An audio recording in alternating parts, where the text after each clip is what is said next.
Hello, everyone. Welcome to Fishin, the podcast where we discuss Merfolk's most competitive modern. Most competitive modern. Take two. Hello, everyone. Welcome to Wasn't Fishin. joking. Cody screws it up on the first try every single time, and it is not planned. It's not on purpose at all. Hello, everyone. Welcome to Fishin, the podcast where we discuss Modern's most competitive tribe and help the whole community become better Merfolk players. I'm Cody, one of the co-hosts of the show, and not Cody Smith on Twitter.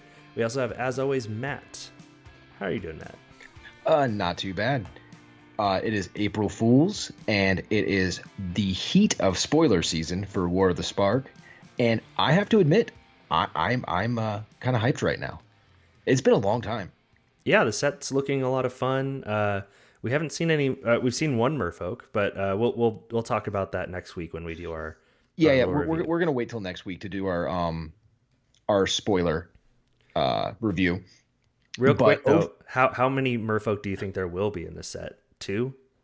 3? Counting Kiora? Not counting Kiora. Not counting Kiora? 2, if that. I say 3. 3 Merfolk. You heard it here first.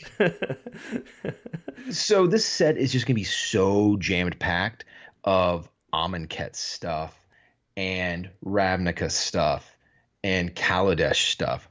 I just don't see much room for any Merfolk or more tribal type things. Yeah, and I think the Merfolk that has already been, I mean, we can say it, the Merfolk that's been previewed so far is Augur of Bolus. And I think that really the only with really cool new art. Yeah, with great F&M promo art. I'm definitely going to have to get my paws on a few of those. Or I guess my fins, rather. I don't know what I'm talking about. Which is funny because I didn't even think that they were going to reprint that card, which is kind of the dumbest thing I ever didn't think of. Because, that's what I mean is like, I think like the only reason it's here is because of that. Like, yeah, it's like, oh, it's Bolus. Okay. Like, exactly. Yeah, you need cards that reference Bolus, and Augur Bolus is pretty great as a common. And, we'll talk about it more in the review and how we think it's going to impact standard and all that fun stuff. All right. Hey, real quick, how hype was that video though, with Linkin Park in the background? That I felt like I was back in 2010 when people were like doing slowed down versions of like popular songs. Like that was a really big thing on YouTube. Was like, I'm gonna do. Zack Snyder loved it. Yeah. He still loves it. Oh yeah. Like those slowed down versions of 5 Seconds of Summer and all those dumb teenager bands. Like, yeah, I just that was all over the place, but I did think it was a great trailer. Rest in peace, Dak Vaden. Okay, 2 things. One, I'm really hoping that Dak Vaden actually isn't dead or lost his spark because they showed it in the trailer. I hope that that was just kind of a trailer thing, and he's one of the few that actually keep it. Like maybe because I mean like if you're gonna give away that one of the who's gonna lose an ability or die in a trailer, I mean, come on, stop it. Stop it. One of the big questions that I have is like, I promise we're gonna get to the show, folks. We gotta talk about this a little bit. We're not gonna do the spoilers, right? I mean, I gotta talk about some of the stuff right now. So like, I don't get like why Gideon was like fighting in front of Bolus and like he was getting attacked by the zombies, and then when Liliana like snapped her, turned her hand, and they all like got off of him and ran towards Bolus. It was like, well, like why? Like why was he like facing? Like it kind of looked like he was like maybe protecting Nicol Bolas a little bit, like standing in their way. He was charging in there and doing Gideon stuff, turning himself into an indestructible creature. Hence why he was getting stabbed and not dying. And then for some reason, Liliana snapped out of her mind control and was like, "Zombie army, I control you. Go get the dragon dude." Yeah, so. No, I get the indestructible part. Like that's Gideon's shtick. Like, if Gideon does anything, he turns into an indestructible creature. That tickles the entire time he was like swarmed by the zombies. He was like, tee. You just couldn't hear it over Linkin Park. So yes, I fantastic. The second point I wanted to make was, please, if you guys haven't seen it, go back and look up the Ice Age trailer that Wizards did. I think it was the first trailer they ever made for a set. It is laughably awful. Like the original Ravnica ones are pretty bad. as well. Have you seen not the cold snap, the Ice Age one from back in like 95? I haven't. So it's actual actors. Oh, okay. So it's terrible. So there's two actual actors conducting a battle with 1994 CGI. Oh, I think I may have seen this. This sounds kind of familiar. Oh, it's so bad. It sounds bad. Oh, it was so bad. If you haven't seen it, go check it out. I'll probably look it up on YouTube and tweet it out tonight. Sweet. And then since this show doesn't come out till Thursday, no one will know why I'm doing it. And remember that while you're following Matt on Twitter at MatthewCotto8, you can follow us on Twitter, Instagram, and Facebook as fishcastmtg. That way you can talk to us about the spoilers, how many merfolk are going to be in the sets, what you think about our show, if you think we're terrible. You can also rate us at the iTunes and Google Play podcast app stores and find us wherever you listen to good podcasts. You can also support us monetarily by going to patreon.com/fishcastmtg, like our new patron, Terrence K. Yeah, Terrence. Yeah, Terrence. Thank you, Terrence, for becoming a patron. We really do appreciate your support. It really does mean a lot to us. It helps us show our wives that we aren't just like shouting into the abyss about fish people. Like if this was 10 years ago, we would not have any listeners. It would just be us going like pushing up our glasses at each other and breathing heavily. My wife legit has no idea what I'm doing in here. Yeah. I mean, my wife has kind of an idea. She likes Magic a little bit, and she likes to draft, but that's neither here nor there. Jen knows that my wife's name is Jen, by the way. That this is my nerdatorium. I call it my office, but it's really just my nerdatorium.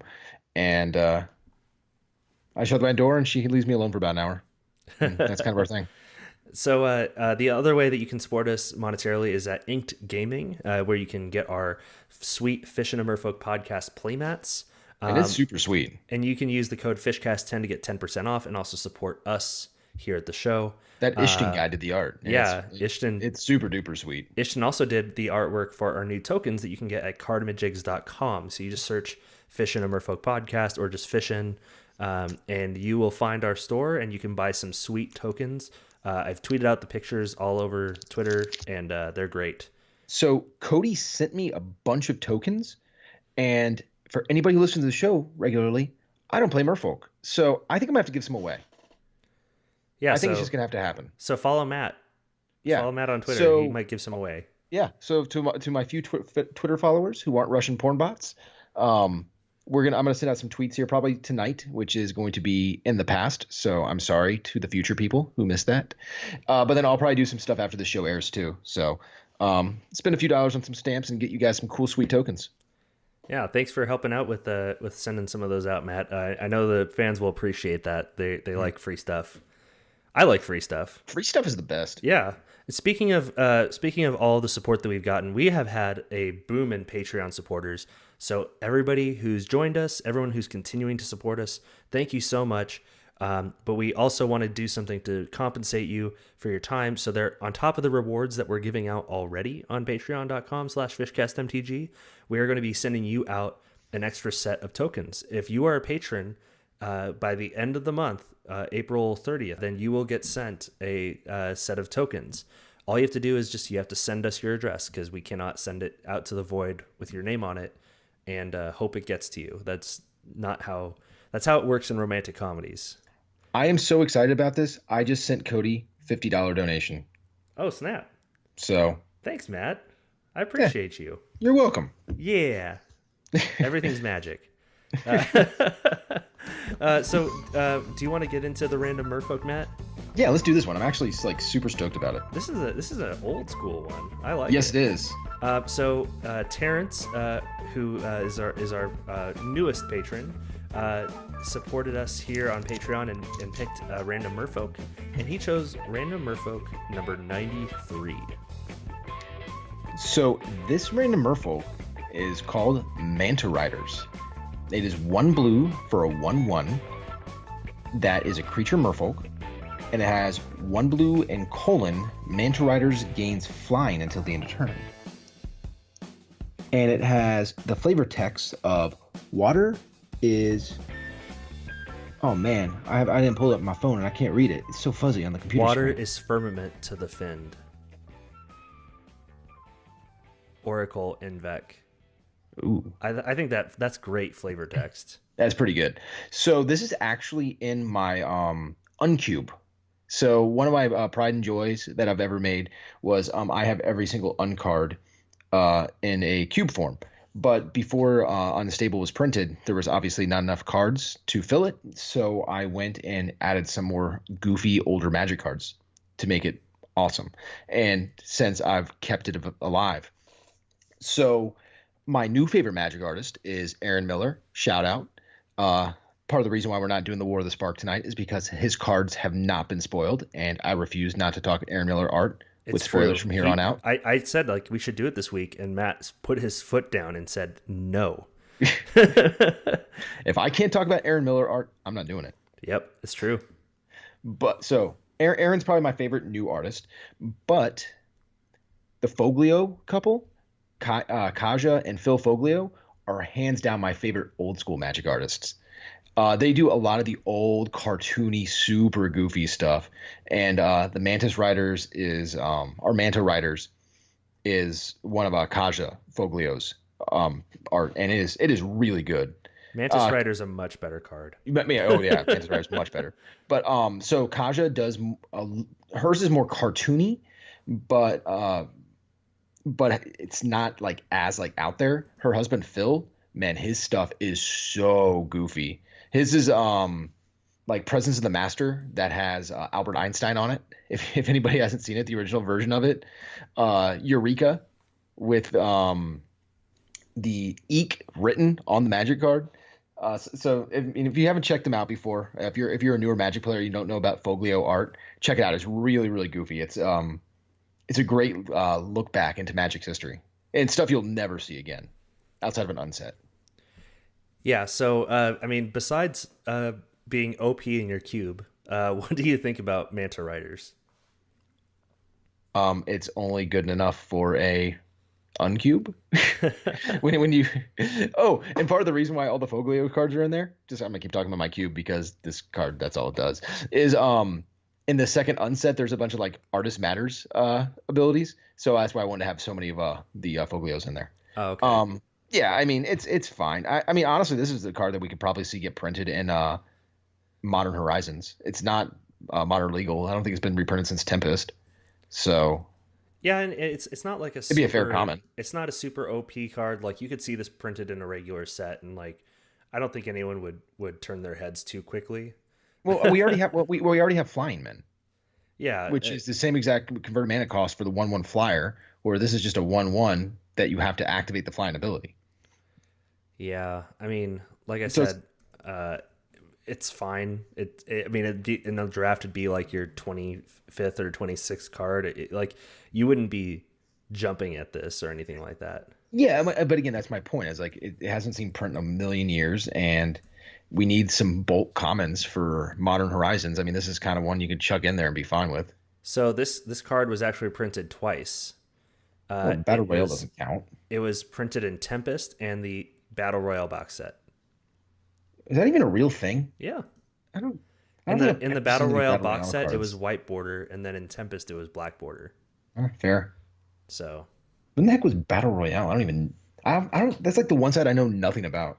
I don't know. Let me see. It doesn't matter. It was released in November 1999, and there are 136 cards in the set. There you go. Yeah. I was a freshman in high school at the time, so. And it looks like all the cards kept their original set symbols, arts and set symbols. Okay. But they were just white bordered. And it looks like a bunch of usual suspects. Like there's Disenchant and Dark Ritual and Curfew, Exhume. Ooh, Curfew. That's one you haven't heard in a while. Yeah, there's some pretty good islands in here. I like this. I might have to look into a Battle Royale box set myself. There's don't spend all that money in one place there, sir. Oh, I definitely will. I'll buy 5,000 islands. All right, so let's go ahead and get into the main topic tonight, which we are going to be revisiting. I guess we can't even call it Chalice Folk anymore because it's not in the main board. But we'll call it that for the sake of continuity. We're going to be revisiting Chalice Folk and seeing, looking at the landscape of Modern and seeing is it time to bring in the Chalice? Is it time to, to pull it out of the wings, as it were? Because I mean, you don't play Merfolk, but you know that Chalice of the Void is a card that kind of comes in and out of favor a little bit, at least in Modern. Yeah. And right now is a very odd time in Modern. It's kind of like this point in Modern's history. The only other time I can think that compares to it was right after the Pro Tour that started Eldrazi Winter, and everybody's like, "Yeah, this is gonna get banned and everything's gonna change." So people are still playing Modern, but it's not really like super hyped, and that's kind of where we're at right now. So there's not that many decks, and the decks that are around are very kind of stock and a lot of one drops. So if we weren't doing a Merfolk podcast, I always said that my podcast is going to be Chalice on One. Hey, don't give away that name. You know what? Internet, you can have it. I will never do another podcast. This is my one and only. Aw, you're so sweet. Mm-hmm. But so anyway, I'm a penguin. I'm made for life. Swans do that as well. It's mostly birds, I think. All right. So And like 4% of humans. Yeah. In any case, M. We are Hayashi, way off in the woods now. M. Hayashi is kind of the Merfolk pilot that's best known for playing these types of decks. So, Oh, by the way, if you want to see some awesome brews, check out the Japanese finishes. Man, they do some weird stuff. Oh yeah. But again, that's where this kind of the Chalice idea came from. Yeah, and I mean, M. Hayashi is kind of known as like the guy who plays this like a slower, control-y version of Merfolk in the first place. And he's actually had several 5-0s. He had 3 5-0s with this deck. So just last month. Yeah. 3 competitive league 5-0s, which is pretty nuts. Like that's very good with Merfolk. And so we're gonna have the link to the deck in the show notes. But this deck is kind of odd. Kinda. No, I mean it's cool. It's great. Like no, I like it. It kind of changes the convention of how Merfolk plays. Like Merfolk, generally speaking, is a tempo deck, right?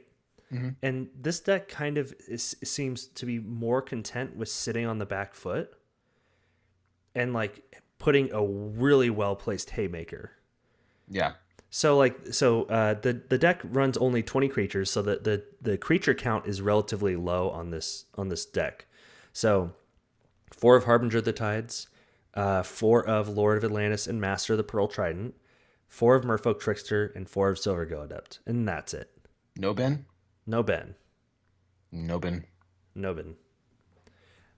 So part of the reason we don't run Ben, we're besides the 4 Aether Vial and Spreading Seas, we are running 4 of Repeal main board,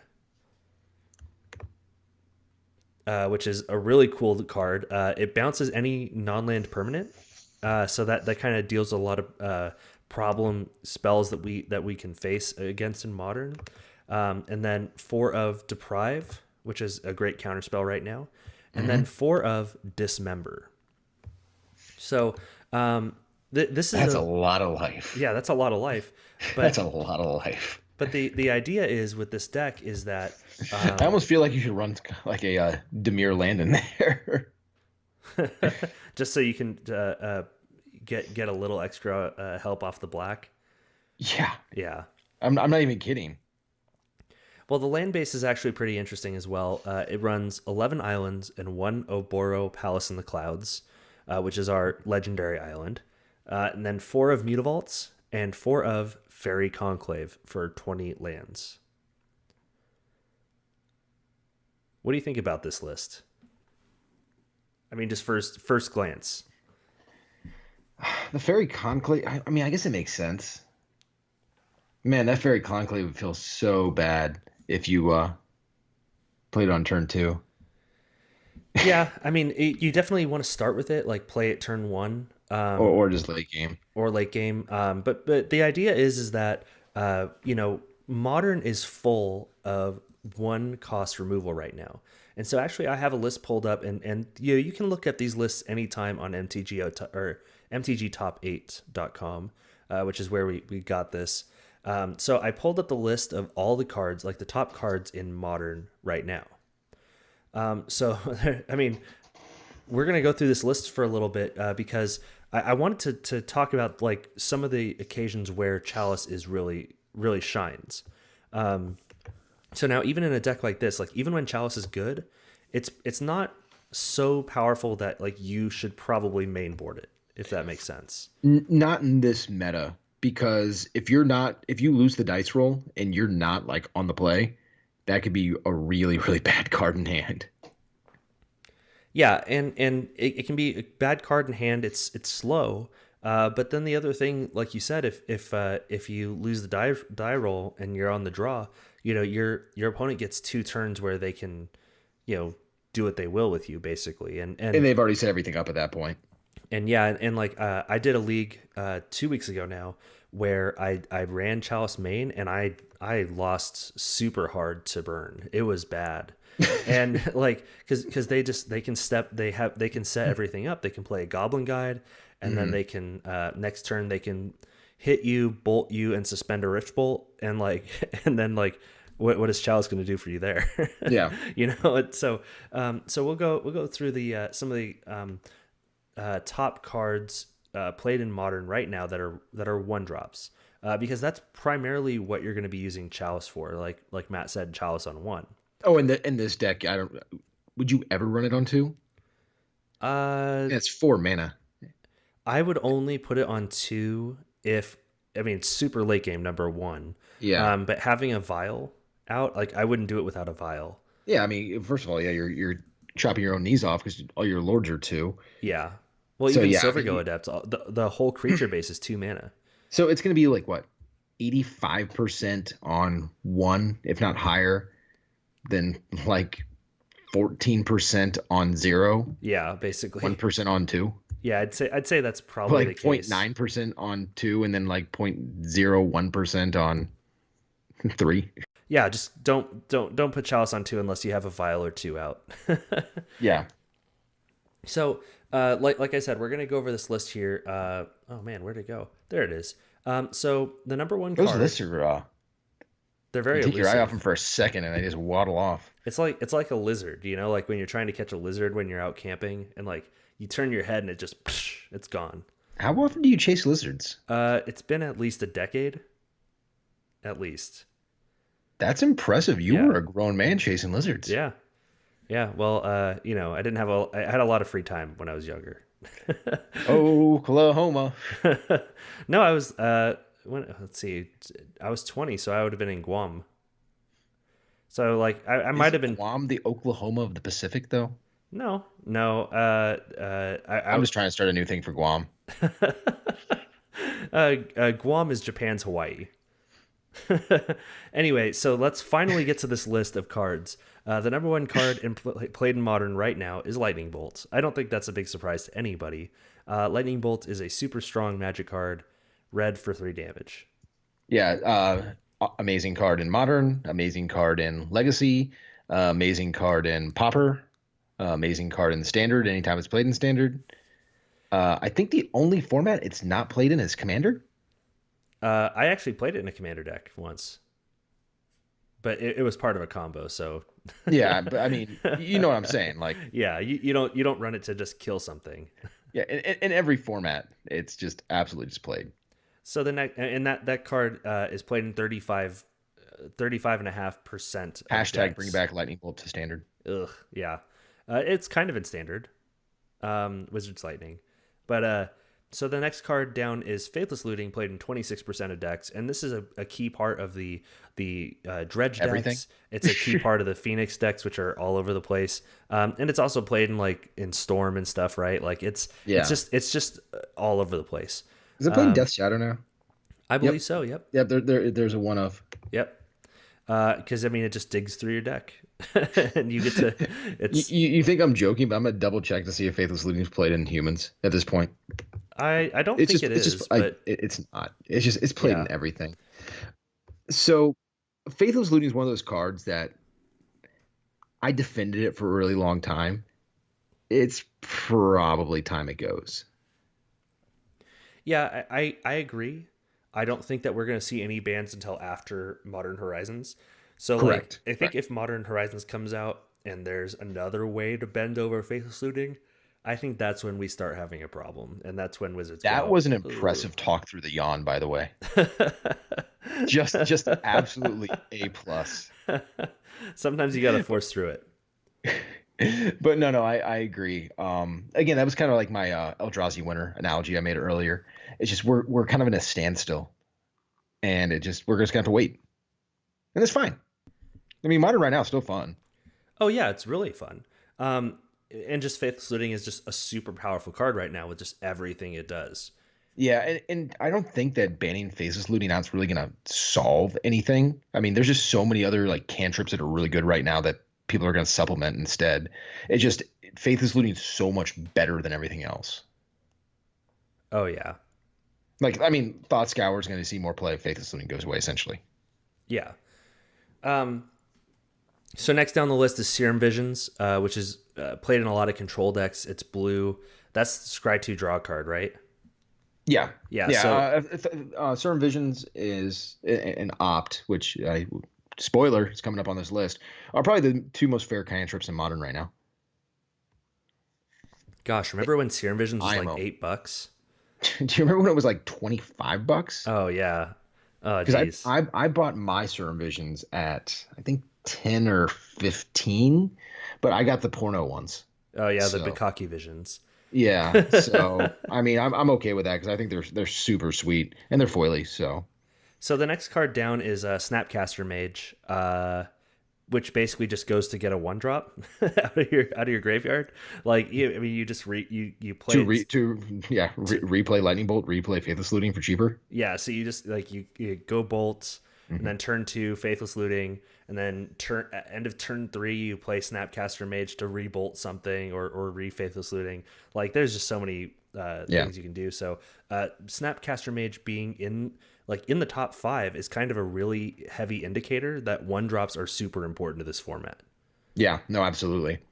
Next And up, a heavy indicator that it should have been printed at rare when it was reprinted and not in mythic. yeah, Because the price of snaps right now are stupid.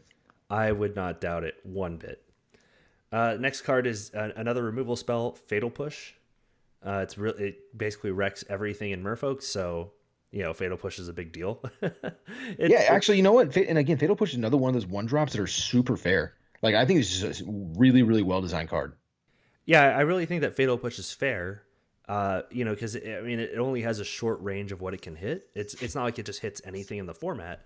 But And it's super conditional with you having to lose something. yeah, and I mean, in Modern, it's a little bit easier to set up with fetch lands, so like you're usually not hurting for a way to activate it. But I think it's still enough hoops to jump through that it's a fair removal spell. However, Especially in black. yeah, I mean, yeah, with being black and whatnot, it's still persistent enough that it's a 1-drop, and we can shut it off with Chalice. Yep. Then next is Opt, which is another setup piece for Storm. It's seen in the blue white Teferi control decks. It's just a super powerful card. Everything that plays blue Yeah. in both standard and modern. Yeah. I'm a big Pirate Opt man myself, but Same. Yeah. I am a huge fan of the Pirate Opt. Pirate Opt. Again, and Teferi's my boy. I mean, he's one of my favorite planeswalkers, but he's nothing on the Pirate. The Pirate Opt art is amazing. Yeah. Next up is Path to Exile. I don't think anyone's surprised by that. It's a removal. It's seen in sideboards for burn. Pretty much anything that plays white. The blue white Teferi decks that we just talked about. Path to Exile is super strong. Yeah, it is a slightly worse version of Swords to Plowshares, which I'm surprised no one talks about that in Modern Horizons. Yeah, I mean, it's possible. I don't know. I'm kind of going off on tangents tonight. Apologies, but yeah, no, Path to Exile is great. And it's super fair in Modern. I think it works out really well. Yeah, the next card down is Thoughtseize, which is also a card that we see a lot of. Ooh, story time, real quick, story time. Every card is story time. Every time it's card is story time. It's just that kind of night for me. So today is April 1st when we're recording. And somebody posted this really legit looking Thoughtseize as a reprint card in War of the Spark. And oh man, the community went crazy. It was so funny. And it is just, I don't know if anybody remembers the last time Thoughtseize was printed in Theros. It was a nightmare in standard, an absolute nightmare. So, I mean, there's absolutely no way it'll ever be printed in a standard format again, especially the way Modern Horizons and things like that are going. But again, I thought it was really good. Yeah, and it had the IDW promo duress art, which I think would have made things super confusing. Yes. Like, oh man, that'd be too much. Next card down is Walking Ballista, which doesn't get bothered by Chalice too much. But then again, right below it, Ancient Stirrings, another 1-drop in your namesake deck there, Matt. Why does anybody ever want this card banned? It's like the 10th most played card in Modern. No one even plays it. It's fine. Then it's fine. Below that is Thought Scour. Inquisitor. There's Manamorphose, but that again 2-drop. The next two cards. Yeah, down but so Manamorphose is another one to keep an eye on. That might be another very bannable card. Well, yeah, I'm just trying to keep it on the 1-drops. I mean, just look. I mean, we're through the top 10, and I think like 8 of the top 10 cards were 1-drops. Oh no, I'm just giving great commentary. Oh yeah, it is great. The next card is Inquisition of Kozilek and Thought Scour. Inquisition of Kozilek is a Thoughtseize 5 and 6, and Thought Scour is again, it's a setup piece for Dredge. It's a setup piece for the Arclight Phoenix decks. Next down is Arclight Phoenix, so we won't talk about that right now. Next up is Gutshot, another 1-drop. Kind of a 1-drop. It is technically a 1-drop. How often does it get paid for mana though? I don't know. Probably not very often. That's the kind of data that I want from MTGO. Yeah. Not what Dexter played the most. How often people actually pay mana to play their gut shots. Next down is Cryptic Command. No surprise there. Yeah, 4 tough. And then another few 1-drops. Noble Hierarch and Aether Vial. Yep. So then we get some more non-1-drops below that, but I mean I think that shows the strength of Chalice of the Void, and again I don't think it's super strong enough to like say mainboard it. As I mean you can look at last week's league and see that not yet. Yeah, it's not. We're not quite there where decks are full of 1-drops, but they're very close. Yeah. So if you look at Legacy as an example, most Legacy decks are either going to be Chalice of the Void decks or Force of Will decks because of the way that Legacy runs and the amount of 1-drops it has. The big difference between Legacy and Modern, obviously, is the Soul Land and the free mana abilities, whether it be the Lotus Petals or the Elvish Spirit Guides or what have you. I mean, some of that stuff exists in Modern. It's just not as common and wouldn't make as much sense in a lot of different decks. Now, in the future after Modern Horizons, we'll see. Things could drastically change and Chalice of the Void could become a main deck card, but right now it can't be. Yeah, no, I agree. And the other thing is if you pull out a Chalice turn 1, most decks that are in the top, and we'll discuss some of those decks here in a moment, have ways to deal with artifacts. Yep. And so kind of tipping your hand and showing them spoiler, the way they deal with artifacts is more than 1 mana. Yeah. And so Chalice of the Void does still slow them down, but they have a silver bullet, and so you want to be bringing it in game 2 to really put the hurt on them. So yeah, I think that there's sufficient data to go off of. Just if we're just talking about the 1-drops, I think that that's a good enough reason for this deck to be a thing. A slower, more controlling version of Merfolk. But let's talk about some of the top decks in Modern right now. So what deck, I'm going to give you 5 chances, Matt. What deck do you think is on top in Modern right now? Is that Gates deck that people are playing? Yeah, that or Cheerios. I keep going back and forth. Oh, yeah. Oh, man. Yeah. Forgot about Cheerios. Just kidding, everybody. It is Arclight Phoenix. That thing. Yeah. It's the most played deck it's not in Standard anymore, but it was up there for quite a long time. I'm going to check real quick, but it's was on the Legacy list as well. Yeah.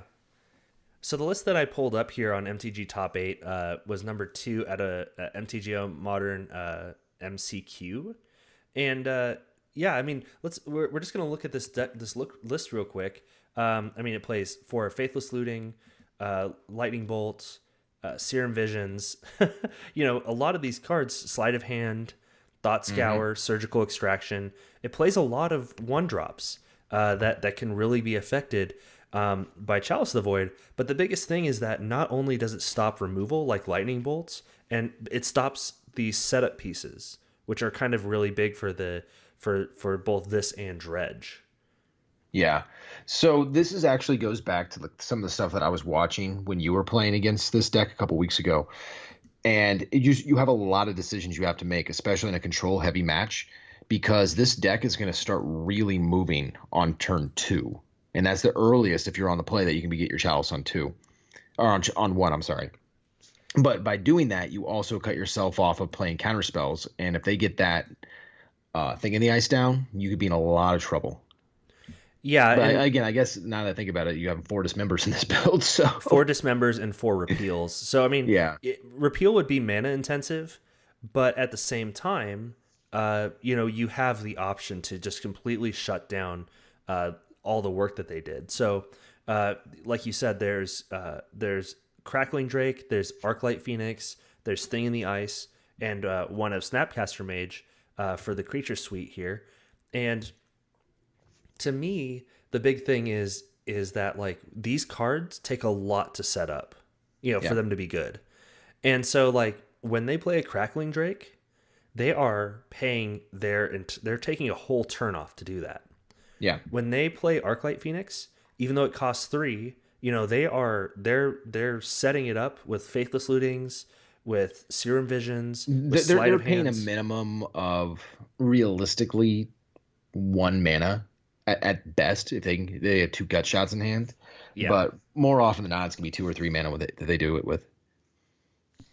Yeah, and so, but like the thing is like it's taking cards out of their hands instead of mana. It's a different resource that the Arclight Phoenix deck uses, and Chalice can really put a hurt on that deck, by taking away all of their setup pieces and forcing them to pay for things the hard way.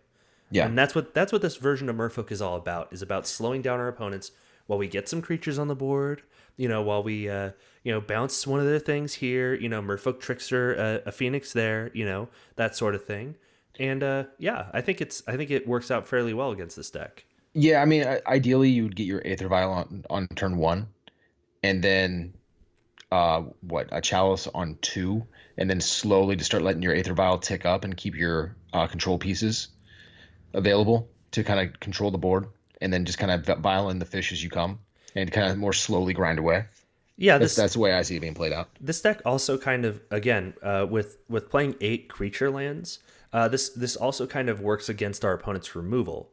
So game 1, when we don't have Chalice in the main, and they're bolting everything, and they're surgical extractioning things from our hands, like we have ways to get through evasive threats that we can just activate, and they're not they're not as susceptible to removal. Decks like this, they play few lands, and they usually tap out pretty quick because they're needing to get their Faithless Lootings online. They're moving. Yeah, they're moving. So like if I was playing that Hollow One deck for a while, and I was always just tapping. I was like, screw it. Yeah, we gotta go. Yeah, you gotta go. You can't take a break.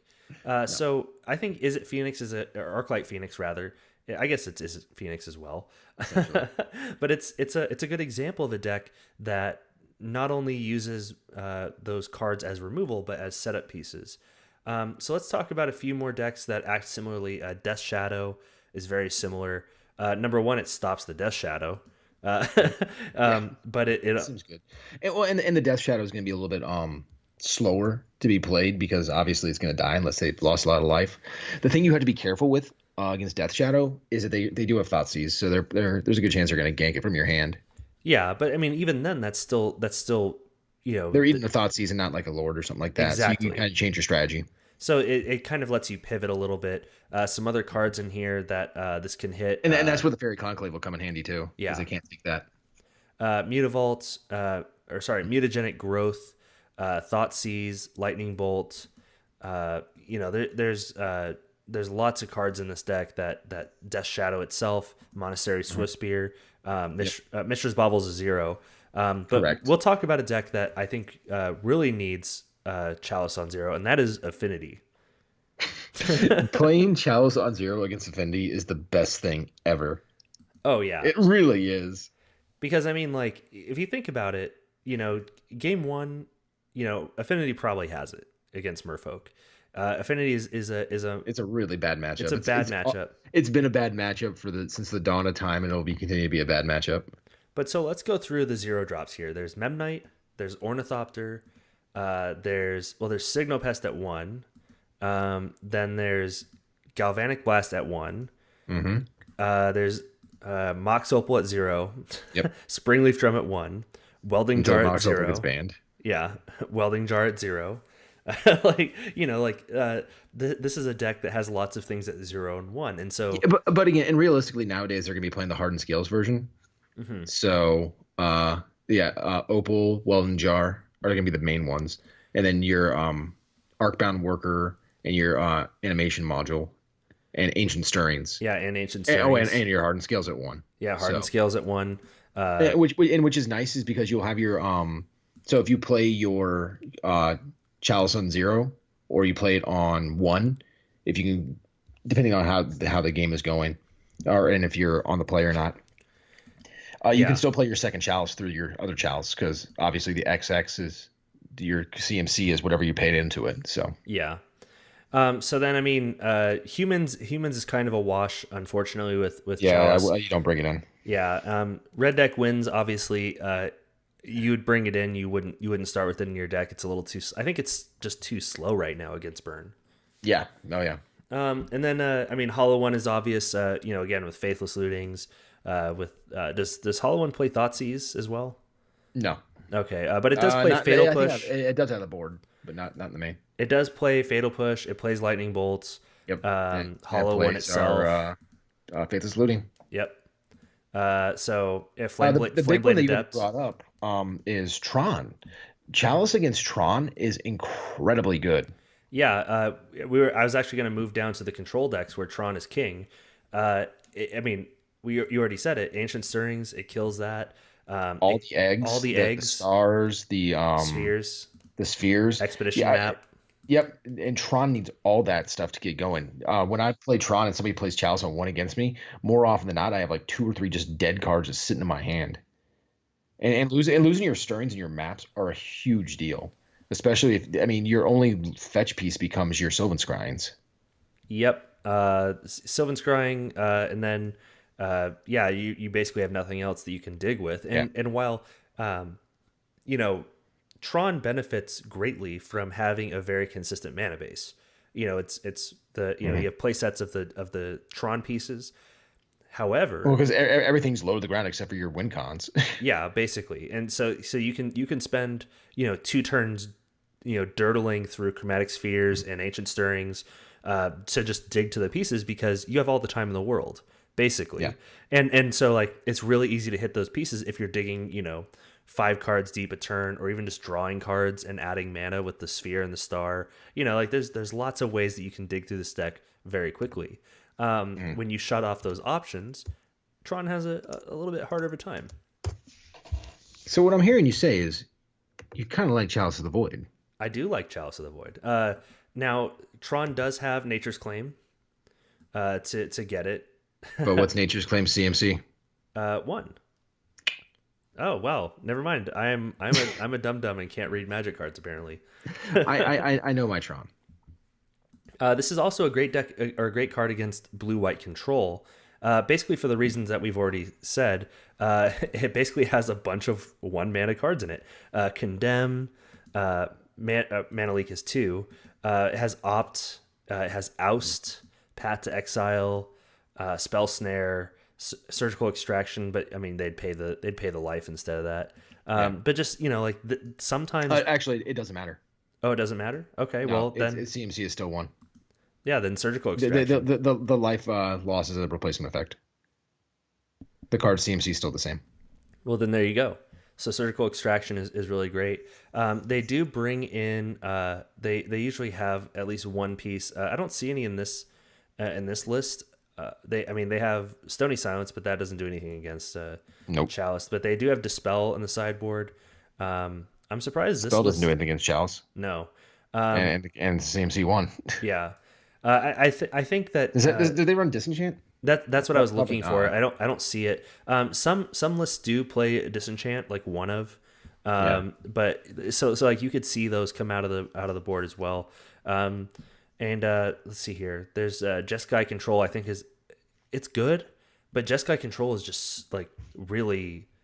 It's playing a control game like you are. I mean, realistically, the rest of these control decks aren't really real control decks in Modern right now, to be completely honest. They're just as close as control gets. Yeah. Yeah. I mean, if we move to the combo decks, I think this is where it kind of gets interesting because the top three combo decks are Dredge, Amulet Titan, and Valakut. Yeah. And honestly, I don't think it's good against any of them. It's good against Dredge. I mean, because Dredge plays, you know, a lot of the one drops that we've been talking about, but they do play lots of. I mean, Dark Blast. They do play Faithless Looting, Shriekhorn. But you're right. This actually does play a lot more. Yeah, and a lot of three mana those pieces. Dredge pieces they want to. I mean, it doesn't matter how they get in the graveyard, whether they're counterspelled or not. That's true. As long as they're dredging, you're cheating them out. Yeah. This is where Mistcaller would be much better, but unfortunately, this deck list does not play Mistcaller. Yeah, and I mean this is kind of where you you use your appeals wisely, you use your Harbinger of the Tides, because again, like with the Arclight Phoenix decks, they're spending a lot of resources to get these cards into their graveyard. Again, and one thing you didn't bring up because we didn't cover the sideboard, I'll hit it real quick. It's 4 Chalice, 4 Tech Edge, 4 Relic, 3 Echoing Truth. I mean, you have those 4 relics, and you have the 3 Echoing Truths. That's really the stuff you're going to be bringing against the Dredge, and really realistically against Phoenix as well. I can imagine this being 11 card sideboarding against Phoenix, bringing all 4 Chalice, 4 Relic, 3 Echoing. Yeah, it's definitely a transformative sideboard to help against basically the decks where Chalice doesn't really help you. Because I mean, you take out the 4 Spreading Seas because it's useless at that point. I mean, do you take out the Deprive? I'd say you would, because counterspells honestly like against that deck it's too fast. Against Arclight Phoenix, against Dredge. Like they're just trying to get things in the graveyard anyway, and that's so they don't care if you counterspell it. So, I mean, you take another 3 out. What probably? You could probably cut like some amount of lords. I think you would have to. I'd say one or two of each. The biggest thing is these decks. If you're able to force them to like strand a Phoenix in their deck, or in the case of Dredge, a prized amalgam. They're spending a lot of time to get these cards into their graveyard, and then it's like AKA 1.5 turns. 1.5 turns, yeah. But see, then they if they play a prized amalgam and then you bounce it back to their hand, then they have to do all that all over again. You literally just amalgamed 2 different decks with the prized amalgam. Yeah. Because you were talking Arclight Phoenix, then you went to Dredge. Arclight Phoenix operates on the same conditions. I know. I just thought it was ironic. Yeah. It's like rain on your wedding day. You treat it's them like the same. It's a free ride that you just can't take. You just treat them the same. You sideboard them similarly, and you're bouncing expensive cards back to their hand to force them to either wait the time to be able to cast it, or have to make them go through that whole song and dance all over again. And I want to apologize to all of our Atlantis Morissette friends, our fans. I'm pretty sure I butchered those lyrics. It's all right. I'm sure people will forgive you. Our Canadian fans are going to be so mad at me. So Amulet Titan, I mean, yeah, that's just going to be. I mean, you got Tech Edge. You have Tech Edge. That's really big in this matchup. But I think really, I mean, realistically, I mean, you're going to Tech Edge the Valakut, and you're going to fingers crossed dismember or deprive the Titan. And then in the words of Samuel L. Jackson, hold on to your butt. Yeah. The only thing that I don't like about this is it runs. Looks like the list that I have pulled up ran. They run engineered explosives in the sideboard, which can be quite a pain for Chalice. Yeah. But I think Chalice of the Void is kind of okay in this matchup. Sakura Tribe Scout, Trinket Mage lets you basically search for an artifact with 1 or less. So it lets them tutor up their engineered explosives and there's an amulet itself. So there's ways to really slow them Tribe down. Elders 2, CMC. Sakura Tribe Scout. Oh, the list I have doesn't play that. Oh, well, the one that I have has it here. You put a land from your hand into play. It's just an extra land drop a turn. Yeah. From what I'm seeing, you're hitting their Faithless Lootings. Yeah, Faithless Lootings. Yeah, that does hurt them. Hit. And Ancient Stirrings. Again, the list I'm looking at is not playing Ancient Stirrings. Okay. But it is what it is. Yeah, these are all examples. Yeah, but again, I think that's kind of goes to my point. I don't think it's a great sideboard. I wouldn't sideboard it in. But they also play Summoner's Pact. They do. Honestly, playing it on 0 might be the way to go. Yeah, just if you don't think a bounce spell will do it, yeah. just turn it off completely. Are there any other combo decks that you think are really decks that we should talk about? No. Where we're at in Modern right now is you really only have like 10 decks. Yeah, it just is what it is. It's going to change. Just hang in there, Modern fans. Modern Horizons is almost here. It's really going to shake stuff up. It's how we had Diet Coke and Coca-Cola Classic, and then they came out with Coke Zero. That's what the new Modern format's going to be like. It's going to be like our Coke Zero. It's not Diet Coke. It's got a little extra. It's half Coca-Cola, half Diet Coke. And if you have diabetes, you can drink it. Yeah, I think Please, if you have diabetes, don't take my word for it. I'm not a medical professional. Yeah, sugar substitutes are processed in the body like sugar. So Oh yeah, medicine. Yeah, correct. So sugar we won't talk about it here. We'll talk about it on our new podcast, Frontline Medic, the the Hospital Corpsman podcast. That's a totally different topic for a different day. And disclaimer: we're not actually making fun of diabetes. Diabetes is a very serious thing, and we hope that if you have it, you are safe and healthy and blah blah blah. Yeah. Take care of yourself. That's definitely important. Remember that you can reach out and talk to us about other diabetes-related topics at fishcastmtg on Twitter, Instagram, or Facebook. You can find me on Twitter at @NotCodySmith. And where can we find you, Matt? I am at Matthew Caudill 8 on the Twit. I'm going to take a picture of some tokens, and I'm going to give some out tonight. Sweet. If you have a longer form question, feel free to email us at fishcastmtg@gmail.com. Our cover art was made by Tessa and Hunter Pruitt, and our logo and stream art was done by Ishton on Twitter, with our animated intro for YouTube by Jake Boss MTG. I forgot to say that. You can find us on YouTube at youtube.com/fishcastmtg. That's where you can find this episode. You can find all of the VODs from the streams, so in shorter chunks, like without me stumbling over words in between games and stuff like that. And words are hard, dude. Yeah, words are hard. But if you want to support us for absolutely free, please rate and subscribe in the Apple or Google Play Podcast app stores, as well as find us on Patreon at patreon.com/fishcastmtg to support us monetarily. Thank you very much, everybody, for your time, and we will see you next week. Have a nice April Fool's, everybody.